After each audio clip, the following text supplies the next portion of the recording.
Os bosques e florestas não estão calados. Eles ainda sussurram as vozes da sabedoria dos antigos e te convidam a adentrar o território sagrado do Nemeton, o podcast da Ordem Druídica Ramo de Carvalho. Hoje vamos iniciar nossa jornada trazendo como os primeiros convidados duas pessoas muito queridas e que são referências para toda a comunidade druídica brasileira. Eles não estão apenas entre os membros mais antigos e experientes da comunidade, como também são fundadores da Ordem Druídica Ramo de Carvalho. Então, nada mais adequado que recebemos em nosso Nemeton inaugural os druidas Wallace, Cunobelinos e Endovérico. Nossa introdução foi muito básica e por isso queremos que vocês nos contem um pouco sobre as suas jornadas, como conheceram o druidismo e a espiritualidade celta. Puder começar, Wallace? Na verdade, eu acho que talvez seja melhor que o Endovérico comece, porque não apenas por ele ter começado antes, mas porque em algum momento a minha jornada no druidismo passa pela dele. Então é melhor ele começar. Maravilha, então. Eu comecei pelo druidismo depois de ter passado por um monte de outras coisas esotéricas. Eu sempre passava pelo druidismo um pouquinho, daí circulava para outras coisas e eventualmente acabava voltando e acabei ficando. Em determinado ponto, isso lá pela altura dos anos 90, finalzinho dos anos 90, acabei entrando num grupo druídico que agora eu vou deixar a minha idade à mostra, no Yahoo Grupos, acho que vocês lembram da existência dele ou não. Tinha uma comunidade chamada Credian, que tinha sido fundada por um americano residente nos Estados Unidos, o Bob Kalsher, que ele estava usando esse grupo, a Credian, como base para fundar o que ele batizou como Ordem Druídica do Brasil, a ODB. Os fundamentos dele vinham mais do Hedge of Kelter, que é uma ramificação que brotou da ADF há décadas atrás.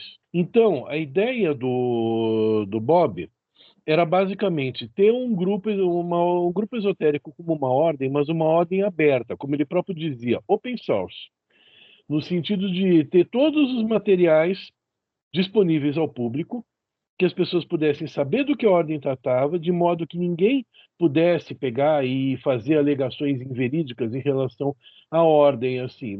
Quem quisesse podia pegar e ir direto ao material fonte para saber se a pessoa estava falando besteira ou não. Então éramos nós, eu, o Wallace, outros amigos nossos que não estão mais no druidismo, o Ricardo Aguiar, o Allen, Fernanda e muitos outros nessa comunidade Credian. Era um grupo relativamente grande no Yahoo Grupos. E ele insistia que em determinado ponto as pessoas tinham que começar a fazer encontros físicos e começar a praticar. Então, em determinado ponto, nós começamos a nos encontrar. O primeiro encontro foi no final dos anos 90, não tenho exatamente a data, não sei se o Wallace se lembra, no Centro Cultural São Paulo. E começamos a nos encontrar lá, começamos a estudar a bibliografia que o Bob tinha proposto para a gente.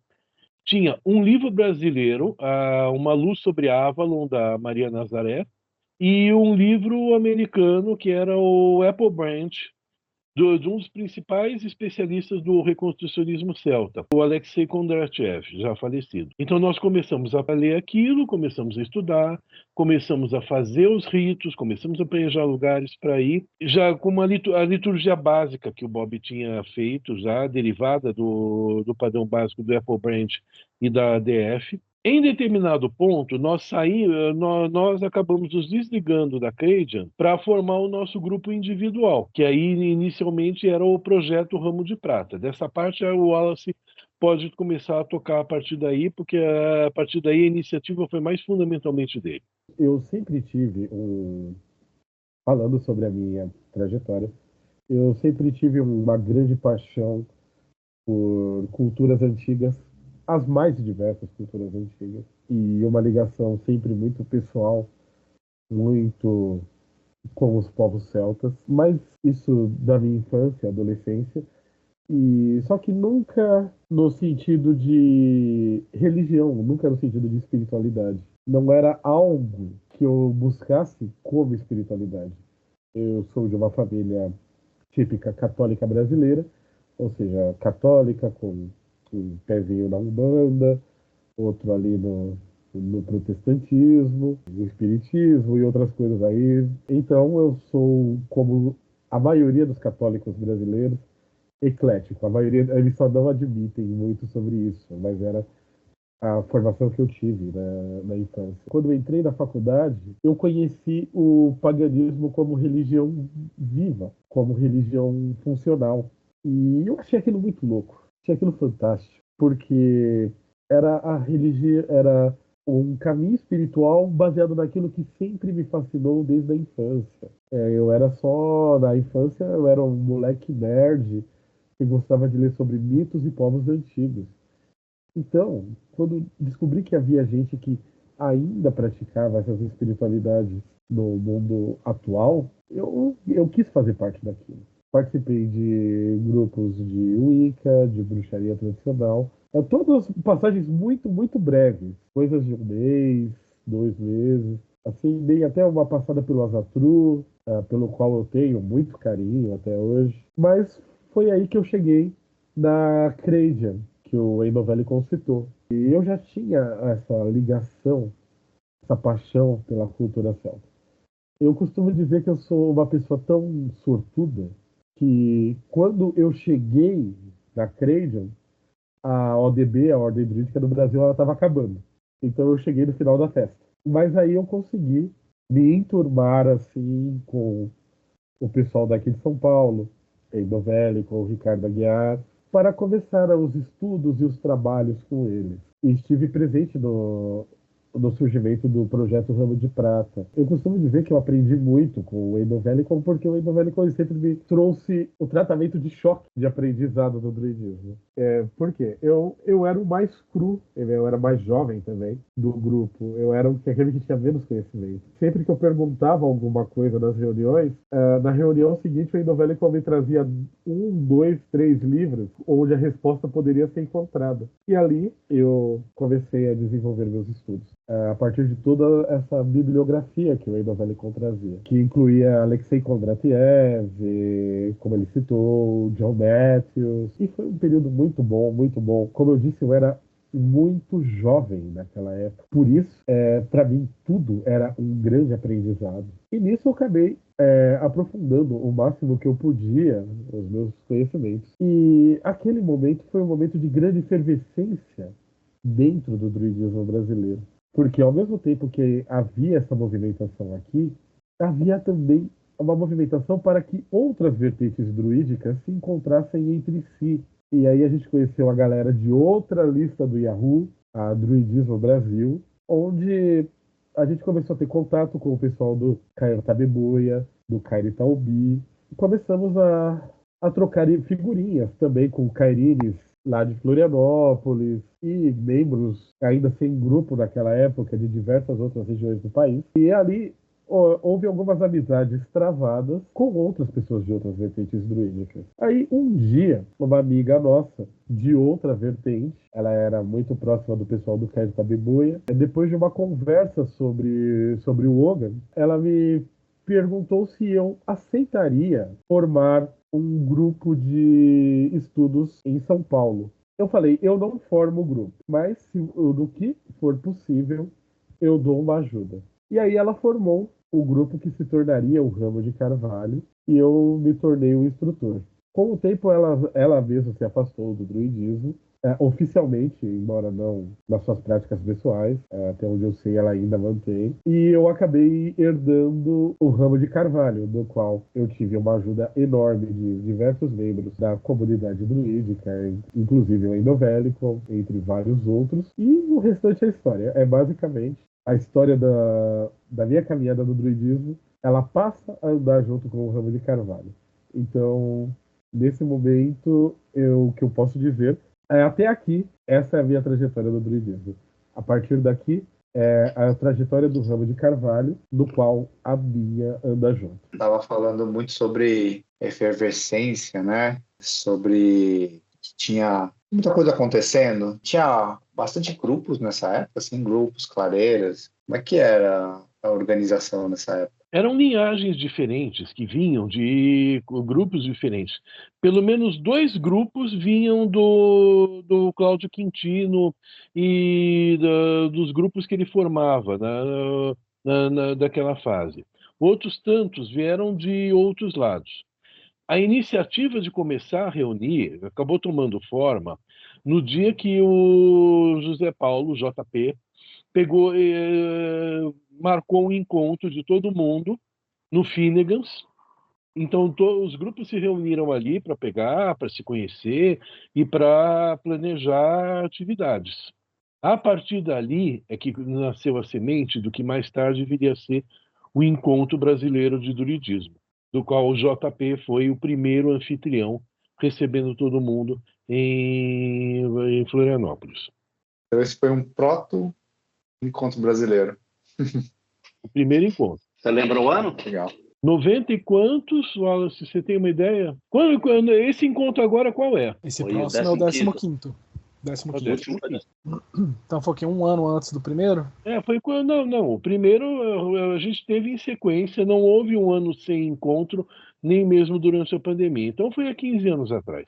Não, mas o Endovelho chegou na data mais ou menos. Foi algo entre 2008 e 2009. Bom, eu lembro das listas do Yahoo, apesar de eu interagir muito pouco, eu lia muito e interagia quase nada. O Wallace já deu o contexto da criação do ramo de Carvalho, né, da nossa ordem druídica, mas o cenário do druidismo brasileiro naquela época e do Recon também, que tinha no Brasil, ele foi essencial para a viabilização do surgimento de uma ordem igual ao ramo de Carvalho? Definitivamente, porque o ramo de Carvalho ele nasceu a partir de estudos de pessoas que naquela época adotavam para si a nomenclatura de reconstrucionismo.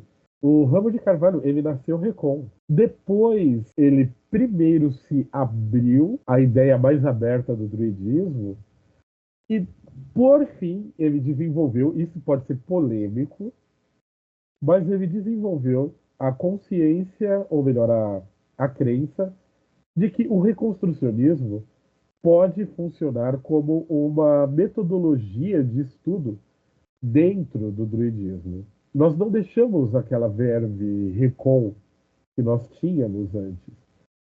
Nós não fantasiamos o passado, nós não negligenciamos os estudos acadêmicos. Apenas não somos mais tão presos a ele. Mas o reconstrucionismo era algo absolutamente presente na formação do ramo de Carvalho. Tanto que você, eu e outros membros da comunidade druídica, nós fizemos parte daquele grupo de tradutores que traduziu o FAQ Reconstrucionista Celta, que tinha sido postado dentro de outro momento histórico assim da arqueologia da internet, o Live Journal. Alguém aqui ouviu falar disso? Não. Esse eu não. Então, o Live Journal era uma comunidade de blogs, assim, antes do Orkut. Tinha uma comunidade Recon bastante extensa lá, da qual a Erin participava e outros tantos, e eles tomaram a iniciativa de fazer uma coisa que era o FAQ, Reconstrucionista Celta. Listar todas as perguntas possíveis e imagináveis a partir dali. E aí, alguns de nós aqui no Brasil fizemos a tradução, postamos, abrimos um grupo dentro do Live Journal para ter a versão brasileira. Se eu não me engano, 1 ou 2 de nós temos a cópia disso já transcrita para o Word, da versão traduzida. Olha aí. Essa questão do Recon é meio complicada. O próprio Bob, que começou tudo lá com a ODB, ele não se sentia muito à vontade com o termo Recon, porque ele dizia que não tem o que reconstruir do druidismo. Ele existe, nós sabemos bastante coisa sobre ele, não é necessário reconstruir coisas. Então, ele aceitava mais realmente como uma metodologia e não como uma ideologia de como fazer. E, no fim, o ramo de Carvalho acabou seguindo mais ou menos por esses princípios. É que existe uma dúvida também no meio.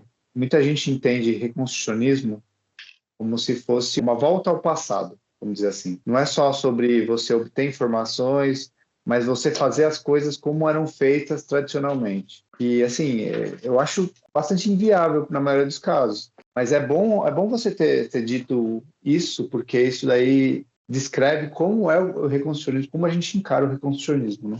Sim, porque na prática, se você for fazer a reconstrução ao pé da letra, vamos começar a pendurar cabeças de inimigos na porta de casa, vamos voltar a ter escravos, vamos Às vezes voltar, Ter, cara, tem falta algumas voltar a vontade. fazer roubo de práticas. vaca. Tem algumas práticas assim que de repente a gente deveria repensar, né? E essa questão, mesmo porque quem diz isso entende errado, porque os próprios reconstrucionistas, eles não são assim. O reconstrucionismo, a definição básica, pelo menos como a Ehring e os outros viam, é a ideia de, se o druidismo não tivesse sido extinto nem pelos romanos, nem pela cristandade, e tivesse sobrevivido, e tivesse sido modificado ao longo dos séculos, e chegasse a nós nos dias de hoje, que cara ele teria? Então não estamos falando do druidismo de 3.000 anos atrás, de Latênio Hallstatt. Estamos falando do que seria um druidismo que cresceu organicamente, se adaptando ao tempo e às circunstâncias, e chegou hoje. Então, isso seria um druidismo reconstruído. Porque E é ele teria uma, influência de outras coisas, né? e é uma reflexão assim muito importante, né? Porque se você pegar, por exemplo, né, citou aí a cristandade, né?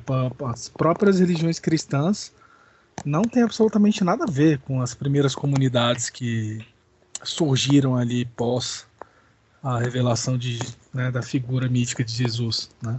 Então, com certeza o druidismo teria se mesclado, se misturado, se tornado coisas que de repente estariam bem distanciadas da sua origem, né? Teria passado por cismas, teria passado por Sim, concílios que modificariam coisas.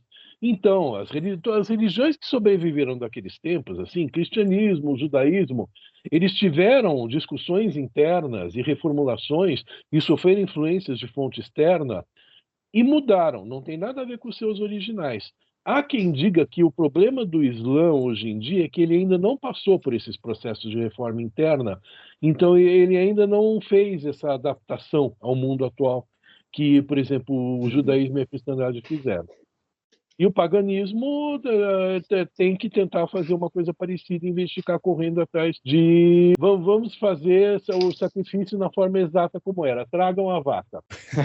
tragam a vaca. Pessoal, voltando, né, depois dessa pegada aí de onde entra o papel do reconstrucionismo dentro das nossas práticas druídicas hoje em dia, e voltando especificamente para o ramo, vocês poderiam dizer como é que foi esse processo de fundação do ramo de Carvalho? Né, quais foram as dificuldades, como é que foi, como eu posso dizer, vocês poderiam detalhar como é que foi a ideia da fundação do ramo a partir desse grupo inicial que, se não me engano, o Wendell Velikon citou que foi o ramo de prata? O ramo de Carvalho, ele surgiu a partir desse contato com uma pessoa que era próxima do Caio Tabebuia e que me pediu para assumir a tutela de um grupo de estudos reconstrucionistas aqui em São Paulo. Eu aceitei. Inicialmente foi bem tranquilo. Eram épocas bem tranquilas, na verdade. A primeira turma semente, a verdadeira primeira turma semente, ela não vingou. Apesar de ela não ter vingado, nós temos um membro dela até hoje no ramo, que é a Vera Chauhan, que ela, inclusive, faz parte da Clareira Mãe, a Deruerion. A partir da segunda turma semente, que acabou sendo a primeira, porque a primeira foi uma prototurma teste, as coisas começaram a engatar e começaram a crescer.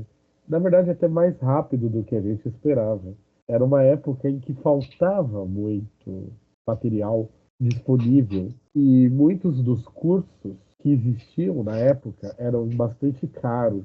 Então eu até brinco que o ramo de Carvalho inventou o druidismo social. A gente sempre trouxe as nossas turmas sementes gratuitas ou com valores irrisórios, oferecendo o conhecimento para todos. E aí a coisa foi só crescendo, turma através de turma, passando por transformações, como toda árvore. As coisas vão crescendo, se transformando e se ramificando em diversas direções.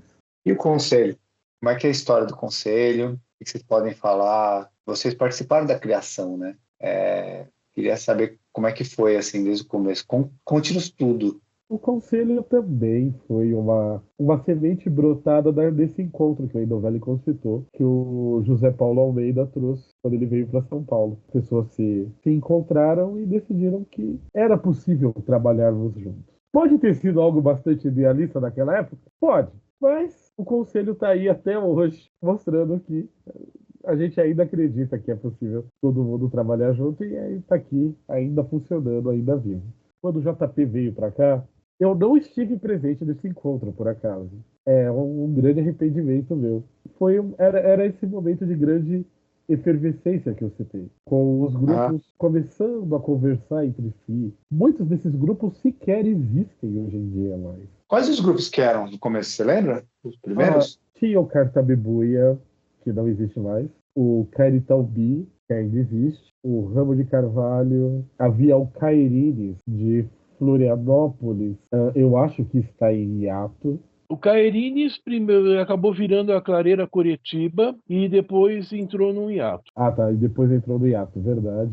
É. Havia outros grupos que não fazem mais parte do conselho, mas que ainda existem também. Grupos do Rio de Janeiro, de Brasília. Foi um momento bastante interessante para todo mundo, porque estávamos todos nos conhecendo, aprendendo a reconhecer nossas semelhanças enquanto druidismo e também aprendendo a reconhecer nossas diferenças. Nessa época, conhecemos também, algumas pessoas já o conheciam, né?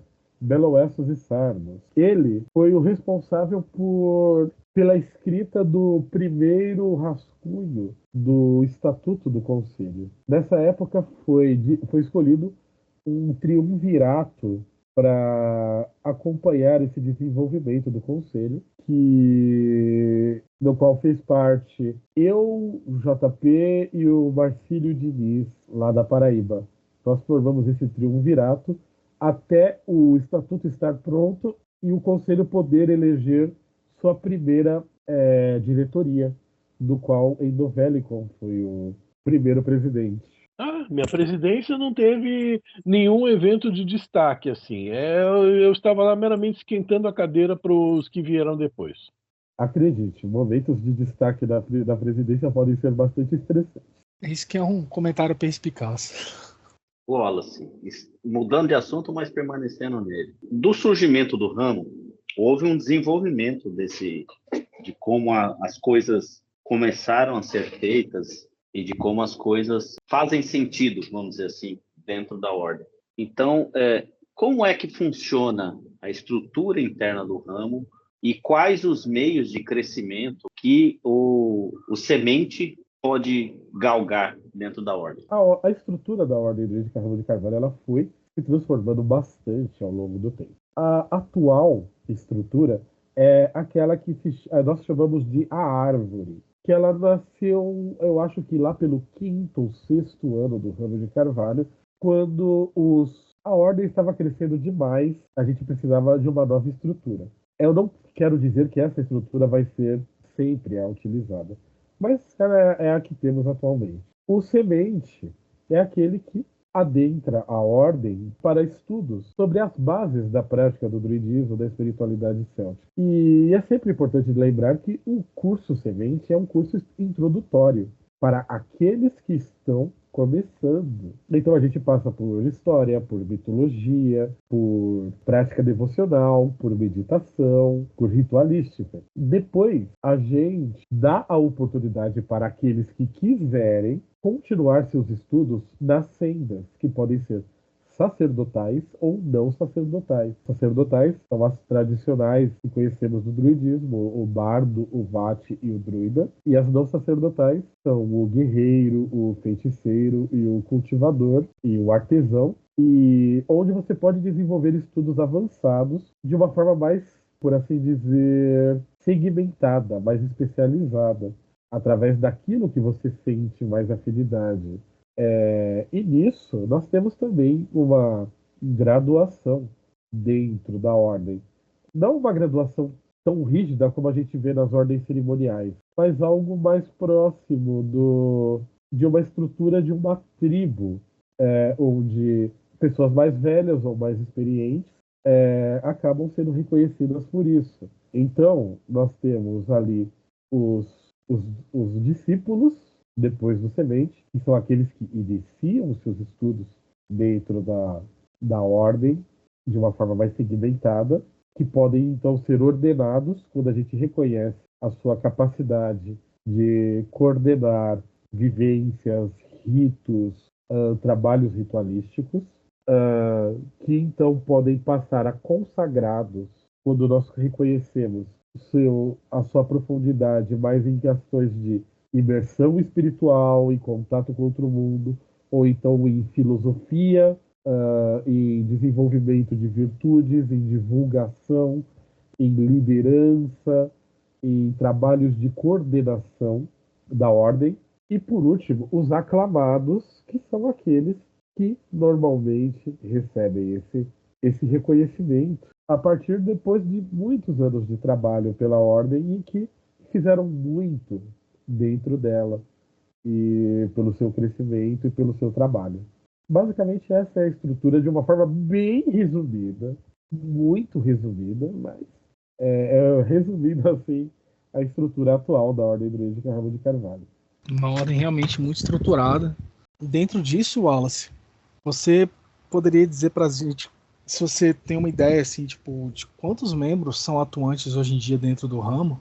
E se você imaginou também que o Ramo de Carvalho teria o tamanho que tem hoje em dia, tendo membros praticamente em todos os estados do Brasil, ou pelo menos na maioria deles? A maioria deles. Olha, eu não consigo chutar. Nós passamos de 100 membros da ordem, mas ativos mesmo a gente tem uma média de 30 membros atuando em diversos estados do país. O que é um número muito bom, né? Sim, é. Eu não imaginava que a ideia fosse crescer, porque a ideia era para ser um grupo de estudos apenas. Ninguém imaginava ela viria crescer tanto. Fico feliz que ela ainda esteja crescendo. É sempre um enorme prazer. É engraçado você falar isso do ramo, né, que era para ser um grupo de estudos. Acabou sendo uma coisa, sei lá, hoje em dia é uma ordem tão grande, né? Então, a gente faz tanta coisa, na verdade, né? Porque se é um grupo de estudos, a gente supõe que seja só para estudar, e a gente, na verdade, a gente faz bastante prática, né? Eu ia perguntar, na verdade, com relação aos membros do druidismo no geral, né? E aí, eu queria saber mais se a gente tem a noção de quantas pessoas praticam no Brasil. Olha, nós temos o censo do conselho, mas a gente tem que entender que nem todos os praticantes do druidismo são de grupos que fazem parte do conselho. Existem grupos que são independentes e existem praticantes independentes. Então, é muito difícil a gente ter uma ideia exata de quantos são os praticantes de druidismo no Brasil. Existem muitos praticantes que podem estar aí não afiliados a nenhum grupo. Solitários, né? Não afiliados a nenhum grupo. Ou que já foram filiados e saíram. Né? Ou que já foram filiados Também. e saíram. Ou que nunca foram. A gente sempre deixa de lado aqueles grupos que descendem das ordens da França, aquelas coisas de linha mais assim do mesodruidismo clássico, que eram descendentes do Colégio Druídico das Galhas, que aqui no Brasil deu origem ao Colégio Druídico do Brasil, que se extinguiu e depois reformulou e virou o Colégio Internacional de Estudos Celto-Druídicos, que continua. Esse grupo, quer dizer, essas linhagens todas que vêm da França, trabalham separados, muitos delas são anônimos, alguns deles participam. O que eu sei é que uma boa parte do pessoal do Conclave do Povo Livre, que é uma das subdivisões dentro do Conselho, vários deles seguem essa linhagem. Então a ideia é que ela comece a se tornar um pouco mais presente, mais participante e venha mais à luz. Eu acho que isso seria uma contribuição importantíssima para o druidismo brasileiro, se a gente conseguir trazer esse outro lado para participar conosco. Eu acho interessante também. Seria interessante que todos os grupos druídicos do Brasil fossem parte do conselho, né? Mas tem gente que não quer, tem gente que nem sabe, eu acho. Dialogando. Atualmente, no Conselho, além do Conclave do Povo Livre, tem a clareira Carve Gwen, que também é uma clareira descendente do Colégio Druídico das Galhas. Mas, no geral, eles são um pouquinho mais fechados mesmo. Eles têm menos contato com a gente. Teve uma época em que o Colegiado Druídico Derulug teve bastante contato com o Conselho, mas essa linhagem também se dissolveu com o tempo. Não sei como eles andam hoje em dia. E isso que o Vinícius citou, sobre que seria interessante que todos os grupos fossem parte do conselho, eu concordo, Vinícius, porque isso mostraria uma maturidade institucional do conselho. Porque, independente de qualquer coisa que tivesse ocorrido no passado, haveria o reconhecimento daquilo que a gente tem em comum. E eu não estou dizendo que o conselho, ou os grupos dentro do conselho, do qual o Ramo de Carvalho faz parte, sejam imaturos. Não. O que eu diria seria uma maturidade da comunidade em geral, de entender a importância do conselho como instituição, como algo que é bom para todos, tanto aqueles que estão dentro quanto aqueles que estão fora. Talvez isso não venha a acontecer, talvez eu esteja errado nisso, mas seria algo interessante que todo mundo realmente participasse para encarar o conselho dessa forma, como instituição, não como um lugar onde a gente trata simpatias ou antipatias, entende? Porque entre os grupos do conselho hoje, independente de qualquer diferença que exista, a gente trabalha junto. E assim, fica parecendo que os grupos que estão fora não seriam bem-vindos por alguma antipatia pessoal. E se o conselho é uma instituição, a questão pessoal não deveria ser tão relevante. O próprio conselho tem mecanismos de prevenção de que quem esteja na presidência, por exemplo, se tiver algum desafeto, alguma coisa em algum dos grupos, ele não possa fazer nada contra esses grupos. Obviamente não. A gente não está ali para ficar tratando de quem é amiguinho de quem. É um trabalho Exatamente. Trabalho pela nossa espiritualidade e para todos os seus membros. O que cada um tenha pessoal um com o outro tem que ser tratado fora do conselho. Sim. Dentro do conselho, a gente tem que agir institucionalmente. E é isso. Não, e o conselho tem mecanismos que prevêem isso, né? E o conselho é o que o conselho está fazendo e tentando maturar cada vez mais. Não somos fiscais de ortodoxia nenhuma, mesmo porque o druidismo moderno sempre se viu não como uma ortodoxia, não como um conjunto de crenças às quais as pessoas têm que aderir, mas uma ortopraxia, um conjunto de práticas que são testadas e aprovadas e as pessoas acreditam naquilo que lhes parece mais razoável. Isso vale sempre para o grupo. Por exemplo, existe algo, um grupo faz e outro grupo não faz, o conselho não tem que ditar que um grupo é certo e o outro grupo é errado. O conselho tem que entender a diversidade de opiniões e trabalhar assuntos que não envolvam a individualidade de cada grupo.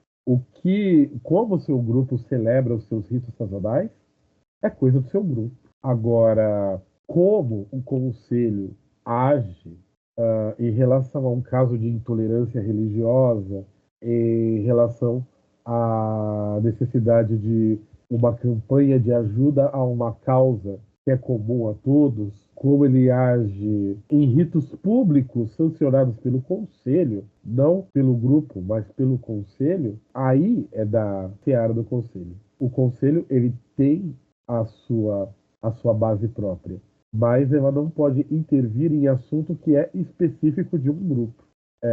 Nós não estamos aqui para dizer que tal grupo está certo, tal grupo está errado. Nós estamos aqui para trabalhar pela comunidade.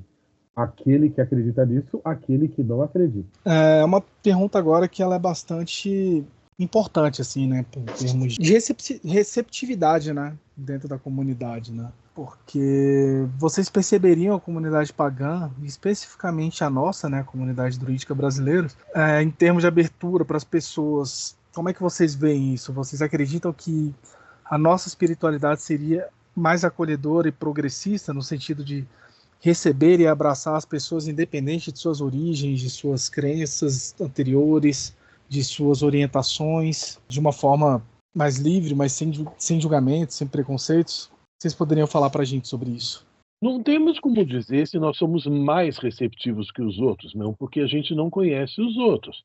A gente tenta ser receptivo, a gente tenta receber os outros como a gente gostaria de ter sido recebido.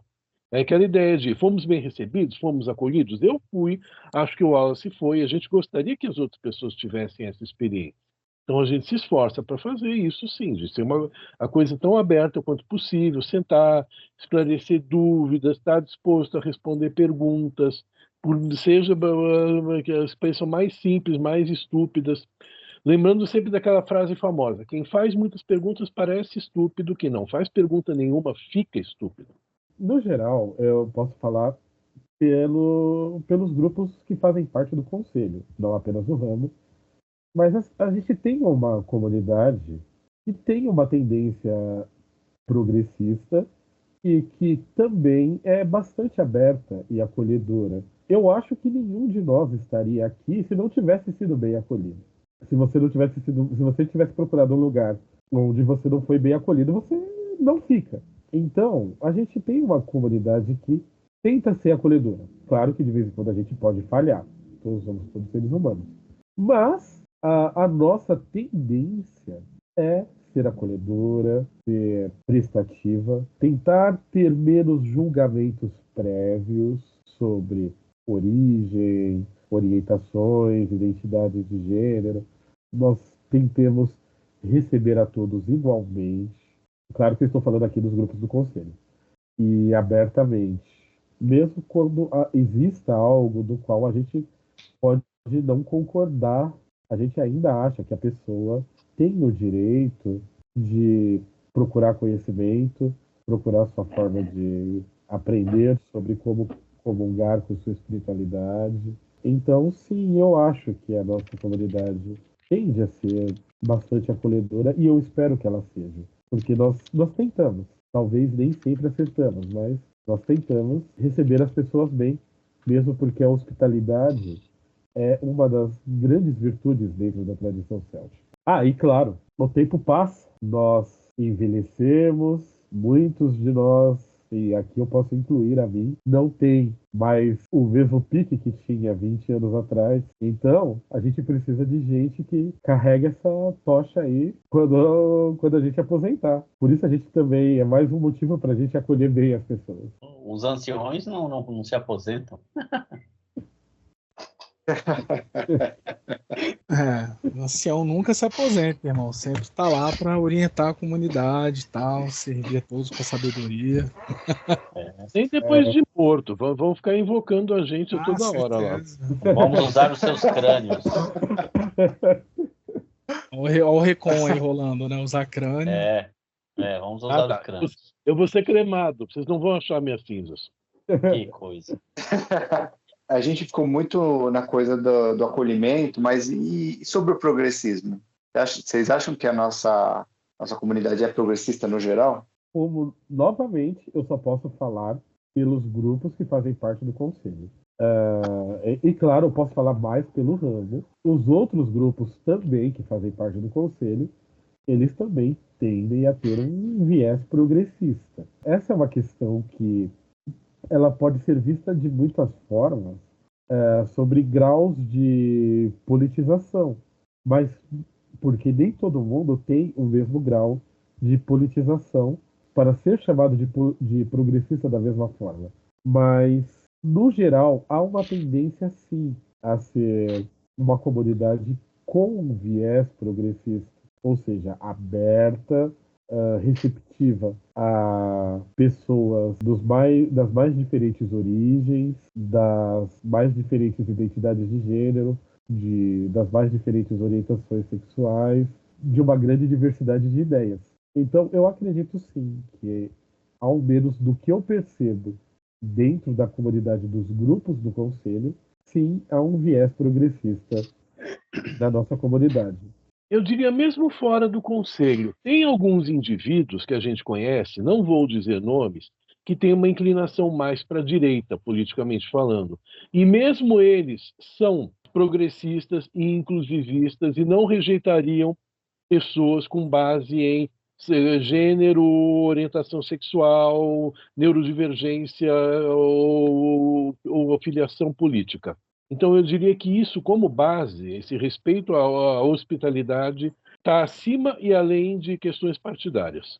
Olhando para trás, nesses 20 anos de druidismo, né, que já existe até mais de 20 anos, de caminhada dos grupos, de vocês, dos grupos, né, que existem no Brasil, qual é o balanço que vocês podem fazer da nossa espiritualidade em relação ao que a gente tem no Brasil com as outras, né? Se há uma percepção positiva de que essa comunidade, num futuro próximo ou mais adiante, ela vai ter uma importância ainda maior para a comunidade como um todo. Não fala a comunidade da espiritualidade, mas a comunidade brasileira como um todo.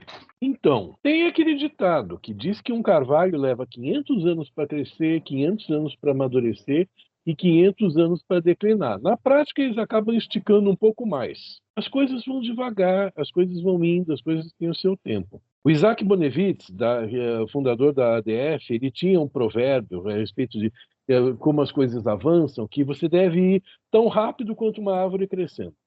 Nós estamos nos primeiros 30 anos do druidismo moderno brasileiro, e isso ainda é muito no começo. Há toda uma série de fatores que a gente ainda não avaliou como vão acontecer, como não vão acontecer.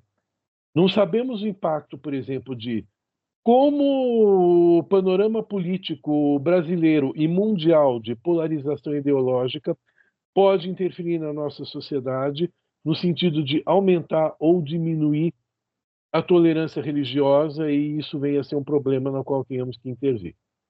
Ainda não sabemos como o aspecto de mudanças climáticas e alterações ecológicas, que está tão presente agora, como isso vai nos afetar a curto, não digo nem a médio e longo prazo, a curto prazo.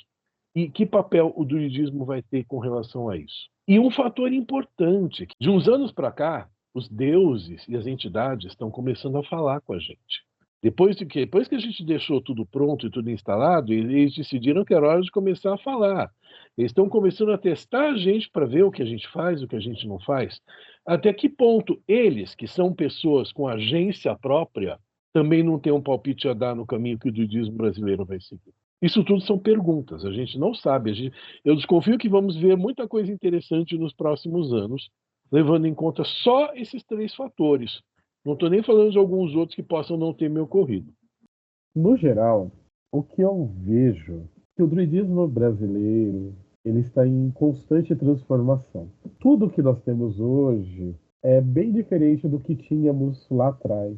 Talvez para algumas pessoas bata uma certa nostalgia sobre o passado. Mas o passado foram estágios que a gente precisou passar para chegar no hoje. É claro que de vez em quando a gente olha para trás e sente falta de alguma coisa aqui. Um projeto que poderia ter dado certo, alguma pessoa que ficou no meio do caminho. E claro, somos humanos, sentimos saudade. Se não houvessem algumas pedras no caminho, talvez hoje o druidismo fosse maior e mais forte. Mas o importante é que ele continuou caminhando com todas as pedras no caminho. Ele continuou a crescer com todas as perdas que ele teve. Então, eu acho que o nosso balanço hoje é bastante positivo no fato de que ele continuou andando, ele continuou crescendo.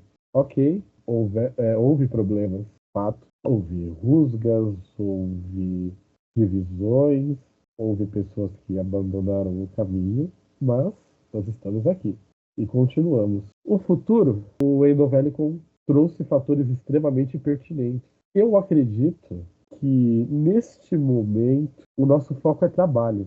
O nosso foco é solidificar aquilo que nós já conquistamos e continuar expandindo. Continuamos com aquilo que temos, com aquilo que recebemos, com aquilo que está crescendo. Isso quer dizer que não haverão novas pedras no caminho?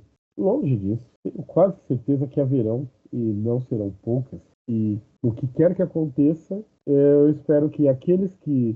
Bom, antes de tudo, aqueles que estão aqui hoje continuem levando a tocha. E aqueles que virão depois recebam esse ensinamento, essa consciência de que o druidismo, como uma árvore, ainda tem muito para crescer. Então, nesse momento, eu vejo um futuro promissor. Acredito. Posso estar sendo otimista, mas vejo um futuro promissor para o druidismo no Brasil. Ótimas palavras. Acho que ter esperança no futuro é sempre uma atitude muito mais interessante do que, né, uma postura mais negativa, né? Principalmente porque, como foi colocado, o druidismo no Brasil ainda é muito, muito recente, né? O druidismo moderno. Eu também acredito que muita coisa boa vai vir pela frente, né? Então a gente está chegando aqui no final do nosso programa, né? Programa inaugural. Para fechar mesmo com chave de ouro, a gente queria saber, né? Principalmente do Wallace aí, se está preparando algum livro aí biográfico com os melhores momentos da história do druidismo no Brasil, para que as pessoas um dia possam. Não, é uma história que tem muitos pontos que precisariam ser censurados.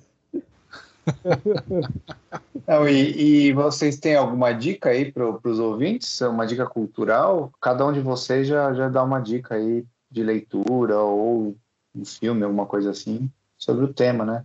Hoje em dia a gente tem uma literatura voltada para a espiritualidade celta, o druidismo, muito, muito, muito maior do que tinha 20 anos atrás. Eu acho que nesse momento, para alguém que está começando, eu recomendaria muito o trabalho da Morgan Daimler. É ótimo para quem está começando. E eu queria muito ter o trabalho dela 20 anos atrás, quando eu estava começando. Eu penso, em termos de literatura nacional, eu estava pensando em duas coisas. Eu estava pensando, por exemplo, que a Rowena não pôde participar agora do encontro aqui. Eu iria falar do livro dela, O Brumas do Tempo, né? O Brumas do Tempo, que como referência de druidismo brasileiro, para orientar alguém que está começando, que está muito bom. E a outra referência para fazer também, o Marcelo Pasqualin, que foi um dos últimos presidentes do Conselho Brasileiro, ele tem 2 livros publicados sobre druidismo. Ele tem A Semente da Bétula, que é uma introdução básica, e tem o Silêncio do Carvalho, que é específico de cerimônias e orações. Essas são as recomendações que eu faria. Se eu puder trazer algumas recomendações nacionais também, o trabalho especificamente como do Leoni Moura, com as crônicas de Innis Foyle, E vale muito a pena ser conhecido.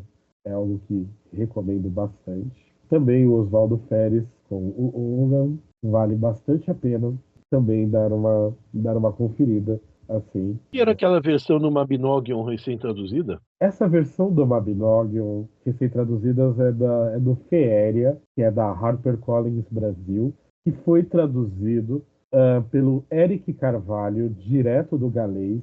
Eric Carvalho é um pesquisador da UFF. Ele sempre teve contato muito próximo com as pessoas do meio druídico, embora ele não seja. Ele não é do druidismo. Mas todo mundo do druidismo conhece ele. Ele é uma pessoa fantástica também. E merece bastante. Ainda mais porque se você comprar a coleção do Feéria, você ainda vai receber também o Kalevala finlandês. E eu fico muito feliz que tenha sido lançado porque me poupa de traduzir. Inclusive, parece que é uma publicação muito bonita, né? Eu vi algumas imagens, vi alguns vídeos sobre esses 2 livros e ficaram maravilhosos. Eu também achei muito bonito. É um trabalho principalmente da HarperCollins, né? Uma editora das mais gabaritadas, né? Do nosso mercado. Querem falar alguma coisa? Fazer um jabá de alguma coisa de vocês aí? Algum trabalho que vocês estão fazendo? Vocês querem ser encontrados nas redes sociais? Bom, vocês podem sempre me encontrar como o Wallace Williams de Souza. Se alguém for me procurar no Instagram, eu devo advertir que a minha conta no Instagram, ela não é voltada ao druidismo. Então, o que vocês vão ver é resenha de filme, resenha de comida, de cerveja, passeio e literatura. Então, assim, a minha conta no Instagram, ela tende a não ser muito interessante para quem se preocupa com quem está procurando druidismo. Ela é algo mais dos meus outros interesses. Mas vocês podem sempre me encontrar também na conta da Ordem Ramo de Carvalho no Instagram, que ali não falta druidismo.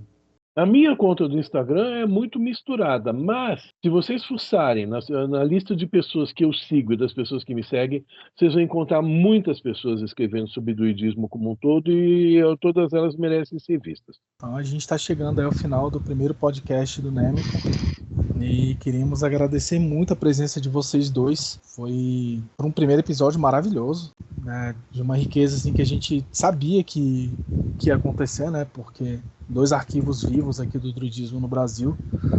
Então saiu exatamente do jeito que a gente esperava. Então quem estiver escutando a gente agora foi brindado aí com conhecimento puro aí de vocês dois. Muito obrigado. Obrigado pela presença. Eu que agradeço o convite, muito obrigado.